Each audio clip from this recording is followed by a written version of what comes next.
Okay, Judy, we are talking about Sweet Hour of Prayer. And we're talking about thirds and how when someone sings a harmony, they're actually generally just staying an interval above or below the melody line. And last week we talked about, okay, if you have an A and you're singing a note that is a third above it, because we go whole from 1 to 3 in that scale, you actually are singing a major third above that note to get from the A to the C sharp. Then you move your middle finger up to the second note of the scale. That ends up being a whole and a half, okay? That's a minor third. Okay, so you have your major thirds and your minor thirds. They keep going. Major third, minor third, minor third, major third on 4, major third on 5, minor third on 6, minor third on 7, and then major third on A again. Okay? Now, we're talking about if someone were singing a note and going A, B, C sharp, B, A, then someone could also sing the note La, la, la, la, la, C sharp, D, E, D, C sharp, and at the same time it would sound like this. Okay? But sometimes, if you sing a harmony note that's above the melody, it distracts from the melody itself. All of a sudden you're hearing the harmony as the melody. So oftentimes you'll hear people play the note that is a third below it. It doesn't change the rules, it's the same idea. So in this case, if I were singing a C sharp and I went, if I went C sharp, D, E, I could do this exact same thing. Because you're going to hear that note, C sharp, D, E, and underneath I could go C sharp, D, E. This note you're hearing no longer becomes the melody. You're hearing that high note as the melody. So that's what we're doing today. We're gonna have the melody play an A. Okay? Then when we go to play a C sharp, I'm actually gonna have a harmony A underneath it. So you're gonna go like that. So it ends up going A, C sharp. Okay? Then we're gonna move up and play a D. Then an E. Okay? So you're gonna go. Sorry, I was going to do it without the harmony. Here we go again.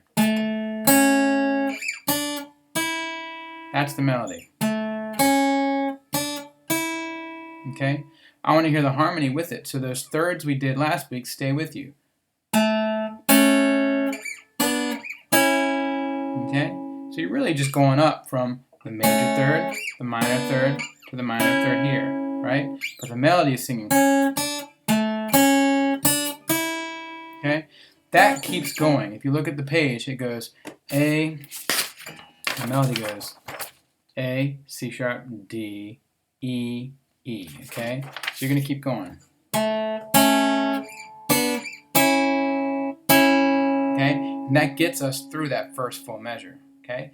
It jumps up from that E to the next note. Okay? The higher note being that F sharp right there. Okay? The F sharp and the D together are part of the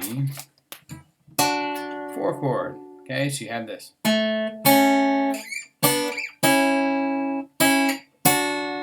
Okay, you have that major chord again on the 4.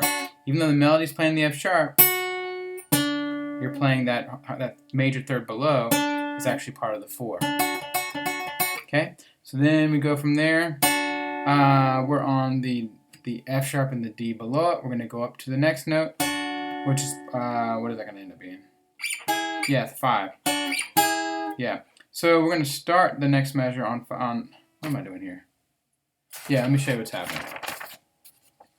We're going to go up from the A, C sharp, D, E, E, right? Now we're on that F sharp and D that was on the 4. We move up to the 5, up one more to the 6, which ends up being a major third, minor third.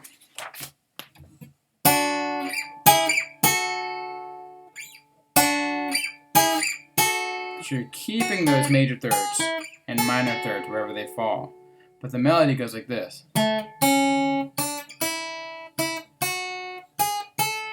Okay, and underneath you have this.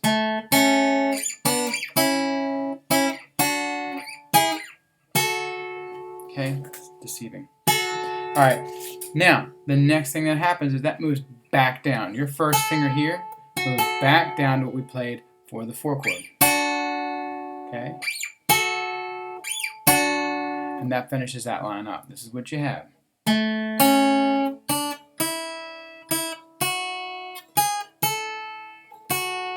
And with the harmony.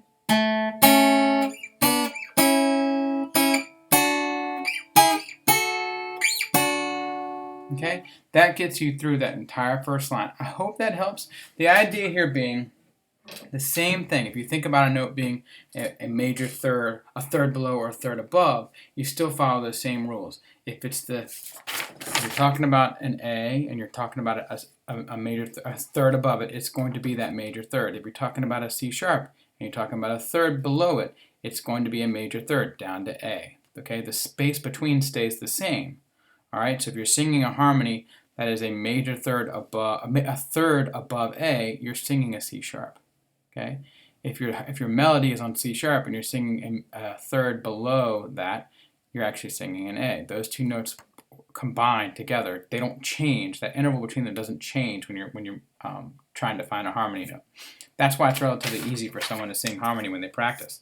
They just sort of stay above and below and move in the same intervals as the other person. Move in the same direction as the other person, but the intervals may change based on whether they're going a minor third or a major third. I can explain that better face to face. But anyway, what I want you to see today is those things you did last week where you're moving in conjunction with your middle finger being on the third string and playing either a minor third or a major third. We're going to use that through this whole song. Okay? Feel free to grab that A and D that's on that first line. Okay?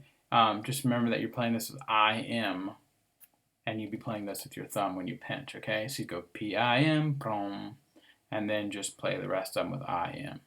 So, if you have any questions, let me know. Bye.